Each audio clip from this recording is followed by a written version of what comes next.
Neighbors. They can come in all sorts of shapes and sizes, and from all kinds of backgrounds. Whenever you move into a place that has them, you're pretty much taking a gamble with who you'll wind up living next door to. Will it be someone you end up becoming lifelong friends with, bitter enemies, or maybe just someone you really pay no mind to and have not much to say about? But in the case of this episode's subject, you'd have a hard time ignoring her if you wound up living next door. Let's welcome our mysterious resident with wide open arms and say hello to the woman next door. The Woman Next Door is a mysterious figure who first appeared in the story collection Mimi's Tales of Terror, which was originally serialized between 2002 and 2003, and is based on Japanese horror novel Shin Mimi Bukuro, written by Hirokatsu Kihara and Ichiro Nakayama. Side note, Tales of Terror is a really fun read, and I totally recommend it if you like some good Monster of the Week stuff with a central character. This poor girl just has the weirdest ear, and that freaky neighbor of hers is one of the reasons for that. Gonna give a spoiler warning right here before we start getting to such a tall order, just for anyone who doesn't want to have the fun parts spoiled, okay? Okay.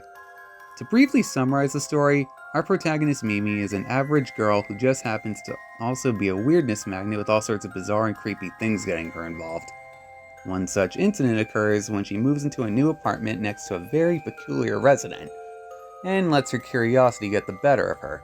Let's just say she really learns her lesson in respecting people's privacy. The woman next door is very humanoid both in shape and with how she dresses.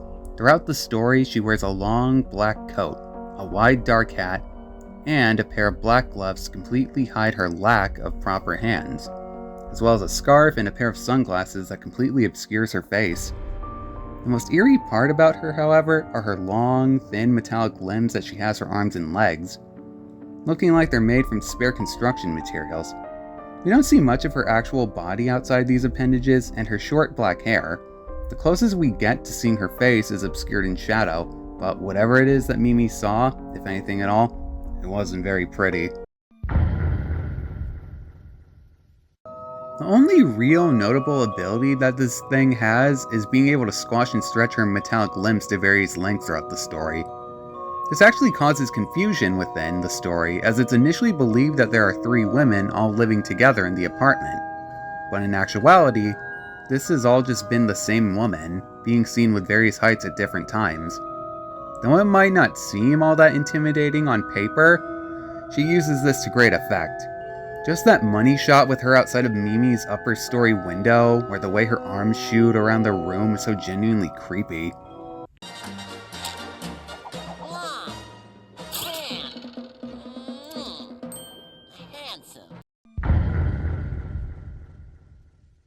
A very mysterious and reclusive person, this being tends to only keep to herself and spends most of her time not saying a word, leaving a lot of her true nature ambiguous.